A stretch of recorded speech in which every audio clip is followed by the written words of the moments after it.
Hey guys, welcome back to my channel. So today let's talk about two terms. One is homoskedasticity and the other is heteroskedasticity.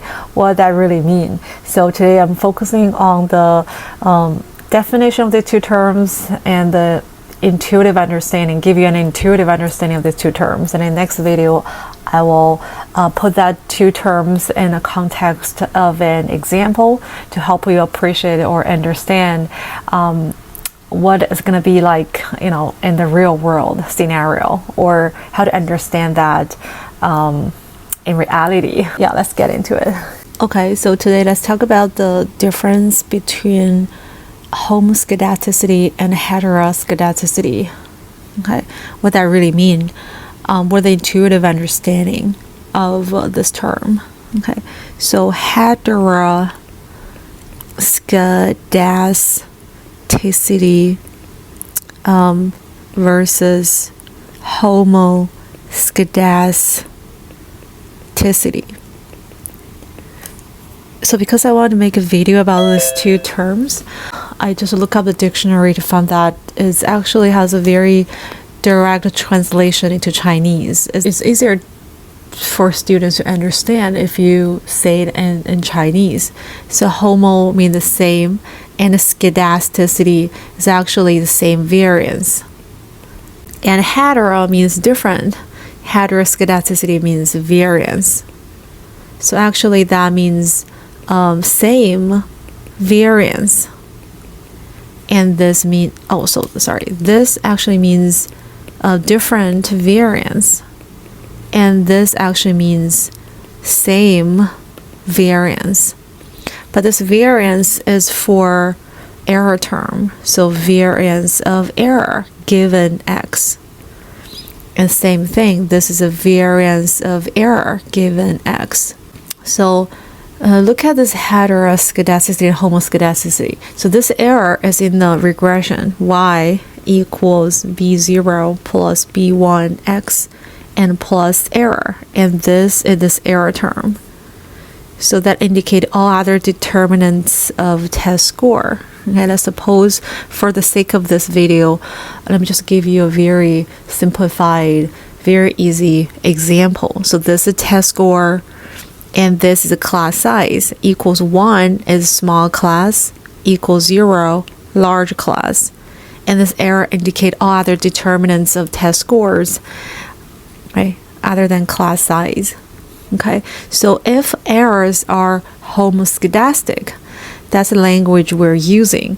If errors are homoskedastic, or errors, right, are homoskedastic, I better spell it out. If errors are homoskedastic, that means they have the same variance.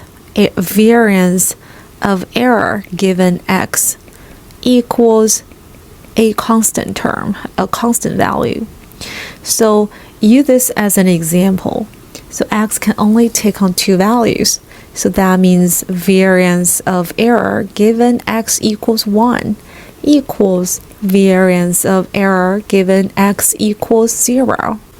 Okay, and if errors are heteroskedastic,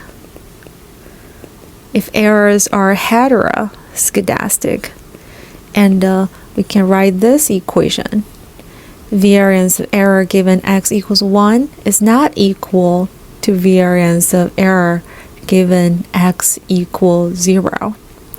So how do we understand that? So we can understand it graphically. So let's consider errors are homoskedastic.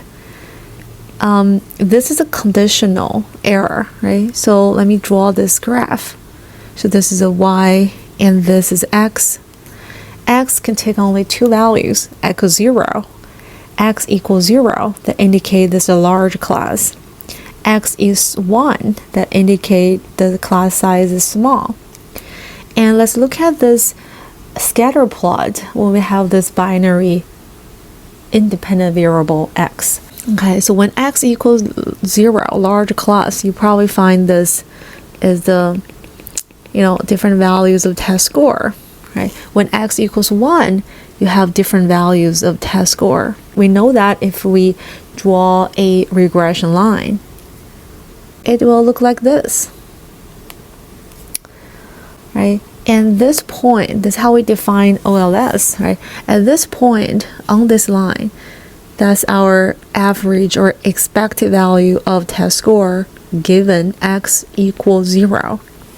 And this is our expected value of the test score given x equals 1. And homo or heteroskedasticity is talking about the variance of error, right, given a value of x. So how do we draw, or how do we show the variance of error given a value of x? Let me use a different color. So I'll use this color. So when x equals 0, then this may be the, this may be the test score, this much, right? I'm gonna use yellow. And this might be the test score, and this might be the test score, this might be the test score. So the variance is just the difference between the observed value and a predicted value. So that's error term given the value of x. And we're talking about the variance of error given a value of x. That's actually how the observed value of y dispersed around the predicted value of y given a value of x. So we talk about the dispersion of error, or i.e. the variance of y given a value of x. So how the value of y dispersed around this average. How the value of y dispersed is same as how the error, right, how the difference between y, observed value of y, and predicted value of y, right? This is an error given a value of x. So how the value of y dispersed around the predicted value of y.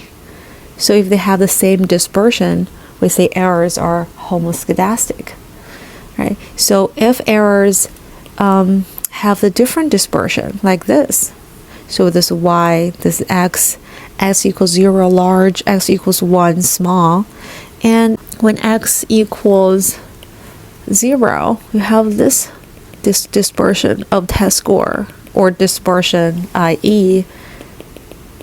dispersion of the test score, or dispersion of the error, right, given x. And when x equals 1, this is a dispersion. Now, apparently, if you draw this regression line, when x equals 0, and this observed value of test score dispersed more spread out, right, or the observed value of y more spread out around this average. But when x equals 0, the observed value of y clustered more closely around this average.